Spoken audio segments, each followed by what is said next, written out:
नमस्कार दोस्तों, चिट्ठियों की कहानी में आपका फिर से स्वागत है। और आज की चिट्ठी फिर से एक नई चिट्ठी होने वाली है। आज मेरी कहानी का 14वां अध्याय है, 14th एपिसोड। और इस पोटली जिसको मैं लेकर के बहुत ही खुश हो जाता हूँ, इस पोटली में से आज मैं फिर एक चिट्ठी निकालने वाला हूँ।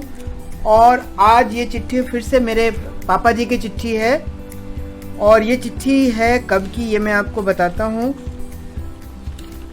ये चिट्ठी है 30/4/1990, 30 अप्रैल 1990 की ये चिट्ठी है। और ये जैसा मैंने आपको बताया था, मैं क्लास 6 में उस समय नेतरहाट गया हुआ था। ये उस समय की चिट्ठी है जो पापा जी ने मुझे लिखी है। मैं अभी फटाफट आपको पढ़ के सुनाता हूँ। चिरंजीवी गुड्डू, गुड्डू मेरे घर का नाम है, पेट नेम जिसको कहते हैं, पुकार का नाम। चिरंजीवी गुड्डू सुभाषिश, एक लंबा अरसा गुजर गया परंतु तुम्हारी चिट्ठी नहीं आई। कॉमन क्वेश्चंस थे और कॉमन शिकायतें थी, क्योंकि उस समय डाक विभाग की भी सेवा इतनी प्रॉम्प्ट नहीं होती थी। महीनों लग जाते थे एक चिट्ठी के इधर से उधर आने में। इसी बीच प्राचार्य का पत्र एवं प्रगति प्रतिवेदन प्राप्त हुआ।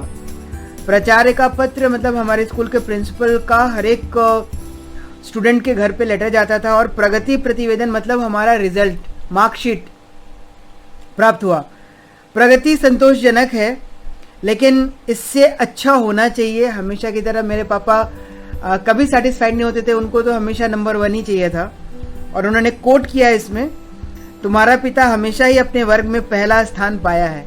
शायद मेरा पोजीशन सेकंड था, पापा जी खुश नहीं थे।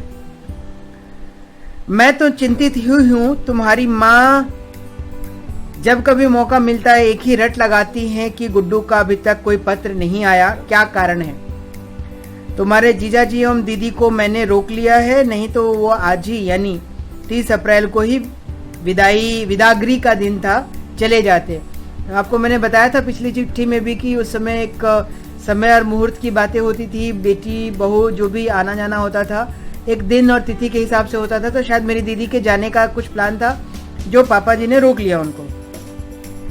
इसी बीच स्थानांतरण संबंधी मामले में, स्थानांतरण मतलब ट्रांसफर, मैं 18 अप्रैल को पटना गया था और वहीं पर 19 अप्रैल को अंशु से विद्यालय में ही मिला। मेरा भाई उस समय पटना में था, मैं नेतरहाट चला आया था। तो मेरे पिताजी अपने ट्रांसफ़र के केस में पटना गए थे, कोई मीटिंग थी उनकी, तो उसी समय जाके मेरे भाई से भी मिले थे। उसकी चर्चा उन्होंने इस चिट्ठी में की है। वह सभी तरह से स्वस्थ एवं सानंद है। होम सिकनेस है जो स्वाभाविक ही है। अंशु का स्कूल 19 मई से बंद हो रहा है। अगर ऊपर वाले ने चाहा तो मेरी बदली मतलब मेरा ट्रांसफ़र इसी मई माह में जमशेदपुर हो जाएगा और यही मेरी इच्छा भी है। तो पापा जी की चॉइस थी कि उनका ट्रांसफ़र दुमका के बाद जमशेदपुर हो जाए। बेटे, तुम लोगों का जो कर्ज मेरे ऊपर है मैं चाहता हूँ कि अति शीघ्र उतार दूँ। इसीलिए बेटा तन मन से पढ़ाई करो ताकि वर्ग में हमेशा प्रथम स्थान आवे। मैंने आपको पहले बताया मेरे पिताजी कभी सेटिस्फाई नहीं होते थे, यदि मैं सेकंड आ गया तो भी उनको फर्स्ट ही चाहिए था। और शायद ये प्रेशर भी था मेरे ऊपर जिसकी वजह से मैं बहुत अच्छा कर पाया। बट ठीक है, दोनों के अपने अपने मज़े हैं।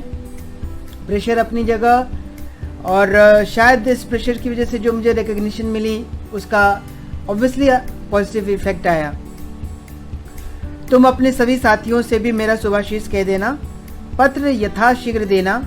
माँ एवं सभी बड़े तुम्हें आशीष दे रहे हैं और सभी छोटे तुम्हें प्रणाम कर रहे हैं। खुश रहो, स्वस्थ रहो, वर्ग में प्रथम आओ, यही मेरी मनोकामना है। तुम्हारा पापा जी। सॉरी।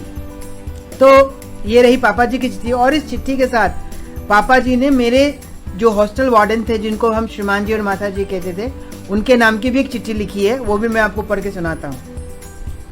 आदरणीय माता एवं श्रीमान जी, सादर नमस्कार। अभी तक मैं आपके पत्र की प्रतीक्षा में ही एक लंबा अरसा व्यतीत करने के बाद पुनः पत्र लिख रहा हूँ। जो भी आप लोगों का सानिध्य मिला वो अविस्मरणीय क्षण बन चुका है। इस भौतिकवादी एवं कलयुगी समय में पल दो पल ही सही हम सभी कुछ से ऊपर उठकर बड़ा ही आनंदमय समय व्यतीत किए। अगर संभव होता तो इस पावन सानिध्य के लिए प्रत्येक माह आपके पास अवश्य आ जाता, लेकिन समयाभाव के कारण ऐसा नहीं हो पाया। गुड्डू विद इन ब्रैकेट आलोक अभी सही मायने में अपने माता पिता के पास सुरक्षित है, यही सबसे बड़ी प्रसन्नता है। विशेष प्रणाम, आपका शुभेच्छु। तो इस तरह से मेरे पापा ने एक ही चिट्ठी में मुझे और मेरे माताजी और श्रीमान जी को भी चिट्ठी लिखी थी। और कहीं न कहीं पढ़ के आपको दो चीज़ें ज़रूर लगी होंगी। पहला कि उनको फर्स्ट चाहिए था मुझसे, हमेशा फर्स्ट, जो शायद मैं काफ़ी हद तक कर पाया। मेरे दोस्त जानते हैं इस चीज़ को, विद्यालय जानता है, टीचर्स जानते हैं। और दूसरा, उन्होंने एक सानिध्य के बारे में लिखा है जो कि हमारे आश्रमाध्यक्ष उस समय थे स्वर्गीय श्री दुर्गा प्रसाद साहू जी।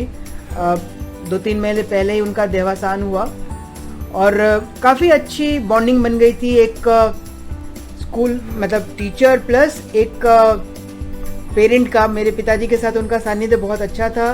बहुत समय दोनों ने एक दूसरे के साथ व्यतीत किया। जब भी आते थे तो 2-2, 3-3 घंटे आपस में बातें करते रह जाते और चर्चाएं होती मेरे बारे में थोड़ी सी और बाकी दिन दुनिया की।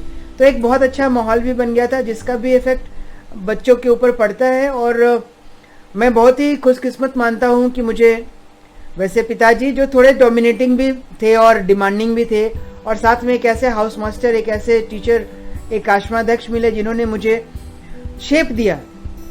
तो आज की चिट्ठी में इतना ही। इससे पहले कि मैं भावुक हो जाऊं और कुछ और बोलूं, समय निकलता जा रहा है। मैं आपसे आग्रह करता हूं कि मेरी इन चिट्ठियों की कहानी को साथ बने रहिए, सुनते रहिए और अगली चिट्ठी का इंतजार कीजिए। फिर मिलता हूं अगली चिट्ठी में।